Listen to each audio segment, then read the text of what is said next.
ఈ బైక్ తీసుకొని 6 మంత్స్ అవుతుంది. ఈ 6 మంత్స్లో నేను 26,000 చేంజ్ మైలేజ్ దింపిన.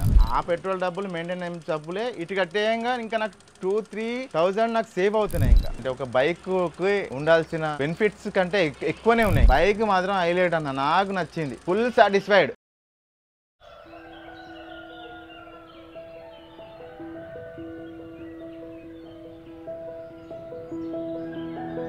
నమస్తే అండి, నా పేరు సతీష్. నేను పెద్దపల్లిలో ఉంటున్నాను. నాకు 2 పిల్లలు. ఇంట్లో అమ్మనాలతో కలిసి ఉంటున్నాను. MBA చేస్తున్న టైంలో నాకు మ్యారేజ్ అయింది. దానివల్ల ఇంట్లో ఆర్థిక పరిస్థితులు కూడా బాగాలేవు. నేను రోజు పొద్దున 4 గంటలు లేస్తాను. 4 గంటలతో నా ఉదయం ప్రారంభం అవుతుంది. అక్కడికి వెళ్ళేసి పేపర్ మడత పెట్టుకుంటాను. రోజు పొద్దున పేపర్ కంప్లీట్ అయిపోయేసరికి 8 అవుతుంది. 8-8:30. ఇంటికి వచ్చేసరికి 9 అవుతుంది.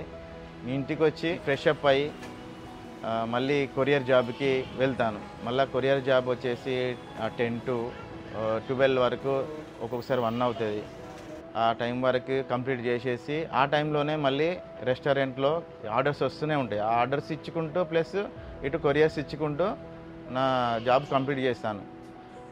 ఇక ఈ రెస్టారెంట్ వచ్చేసేసి నైట్ 11 అవుతుంది. ఎన్ని చేసినా కానీ ఈ ఆర్థిక పరిస్థితుల నుంచి వెళ్ళి బయటపడలేకపోతున్నాను. ఈ ఉన్న అప్పులకి సంపాదించే శాలరీ మొత్తం వడ్డీలకే, ప్లస్ మళ్ళీ నా ఆ బైక్కి ప్లస్ పెట్రోలు, దాని మెయింటెనెన్స్, అవన్నీ కలిపేసి సగం శాలరీ మొత్తం బైక్కే వెళ్తుంది. చిన్న రిపేర్ వచ్చినా కానీ ఆటో స్టోర్కి పోతే మినిమం 500 నుంచి 1,000 రూపాయలు, 1,500 కూడా లేచిన రోజులు కూడా ఉన్నాయి. దానివల్ల బాగా ప్రాబ్లం అనిపించేది నాకు. ఏం చేయాలో అర్థం కాకపోయేది. బైక్ మెయింటెనెన్స్కే ఈ మొత్తం శాలరీ మొత్తం పోతుంటే ఏంటి అని ఆలోచించేసరికి నాకు ఎలక్ట్రిక్ వెహికల్ మీద కొంచెం ఇంట్రెస్ట్ అనిపించింది. ఆ టైంలోనే పెద్దపల్లిలో ఒక షోరూమ్ పడ్డది, ఎలక్ట్రిక్ స్కూటీ షోరూమ్ పడ్డది. ఆ స్కూటీ బాగున్నాయని చెప్పేసి నాకు కూడా సేఫ్ అయితే ఈ పెట్రోల్ ఖర్చులు కొంచెం తగ్గించుకోవచ్చు కదని చెప్పేసి అక్కడికి వెళ్ళి కాంటాక్ట్ అయ్యి ఆ స్కూటీని పర్చేజ్ చేయడం జరిగింది. ఆ స్కూటీ వాడుతున్న టైంలోనే షోరూమ్ తీసేయడం జరిగింది 1 మంత్లోనే. తర్వాత నాకు సర్వీసింగ్ ప్రాబ్లం చాలా వచ్చేది. నేను ఇన్స్టాలో రీల్స్ చూస్తుంటే ఈ గ్రావిటన్ కంపెనీ క్వాంటా అని చెప్పేసి ఒక వీడియో రిలీజ్ అయిపోయింది. అంటే ఒక బైక్కి ఉండాల్సిన బెనిఫిట్స్ కంటే ఎక్కువనే ఉన్నాయి, బెటర్ ఆప్షన్స్ ఉన్నాయి. ఎందుకంటే 125 మైలేజ్, ఇంతకుముందుకు స్కూటీ వాడింది 50 మైలేజ్. బిల్డ్ క్వాలిటీ కరెక్ట్ లేదు. దీని బిల్డ్ క్వాలిటీ చెక్ చేసుకున్నాను, మొత్తం నేనే చెక్ చేసుకున్నాకనే ఇది తీసుకోవాలని ఫిక్స్ అయిపోయి ఒక 13,000 డౌన్ పేమెంట్ చేసిన అంతే. నేను దానికి ఆ బైక్ పెట్టే మెయింటెనెన్సే డబ్బులే, పెట్రోల్ డబ్బులు, మెయింటెనెన్స్ డబ్బులే, ఫైనాన్స్. ఆ పెట్రోల్ డబ్బులు, మెయింటెనెన్స్ డబ్బులే ఇటు కట్టేయంగా ఇంకా నాకు 2-3,000 నాకు సేవ్ అవుతున్నాయి. ఈ బైక్ తీసుకొని 6 మంత్స్ అవుతుంది. ఈ 6 మంత్స్లో నేను 26,000 చేంజ్ మైలేజ్ దింపిన. అంటే నేను ఆ బైక్ ఏ రేంజ్లో యూజ్ చేస్తున్నానో మీకు అర్థమైపోయి ఉంటుంది.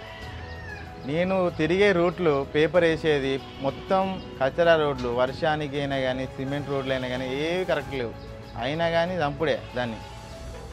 ప్లస్ ఈ వర్షాకాలం నేను తీసుకున్నాక 3 మంత్స్ తర్వాత వర్షాకాలం వచ్చింది. ఈ వర్షాకాలం తర్వాత వర్షంలో తడిస్తే ఏంటి అని చాలా అపోహలు ఉన్నాయి అన్న. ప్లస్ ఇది మొత్తం వాటర్ ప్రూఫ్.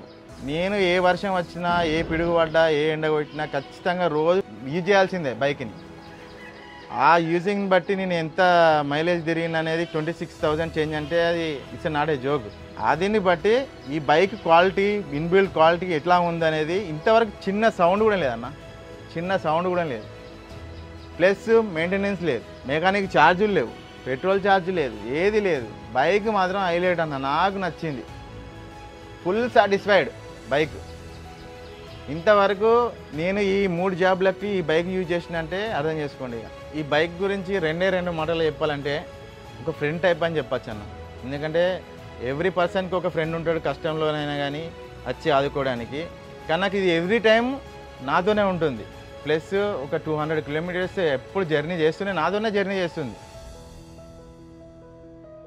నాతోనే ఉంటుంది ఎప్పటికీ. నా అవసరాలన్నీ తీరుస్తుంది కాబట్టి ఒక ఫ్రెండ్ టైప్ అనుకోవచ్చు అన్న. మీరు ఈ ఈవీ బైక్ కొన్న 6 నెలల్లో 26,000 కిలోమీటర్లు తిరిగారు. ఆ 26,000 కిలోమీటర్లు మీరు పెట్రోల్ వాడుంటే సుమారు 2 టన్నుల కార్బన్ డైఆక్సైడ్ విడుదలయ్యేది. దీని గురించి మీకు ఏమనిపిస్తుంది? మీరు చెప్పేదాకా నాకు కూడా తెలియదన్న. ఇంత కార్బన్ డైఆక్సైడ్ రిలీజ్ చేయకుండా నేను ఆపిందంటే, ఇంత నాకు తెలియకుండా నేను ఇంత సమాజానికి ఇంత హెల్ప్ఫుల్గా యూజ్ చేస్తున్నానంటే నాకు కూడా హ్యాపీగా అన్న. నాలాగా ఇంకొక 10 మంది ఇవి తీసుకుంటే వాళ్ళు ఎంత ఆపగలుగుతారు? నెక్స్ట్ వచ్చే జనరేషన్కి ఎంత ఎయిర్ పొల్యూషన్ కాకుండా కాపాడగలుగుతారు? దానివల్ల నా పిల్లలే కాకుండా వాళ్ళ పిల్లల పిల్లలు కూడా స్వచ్ఛమైన గాలి పీల్చవచ్చు.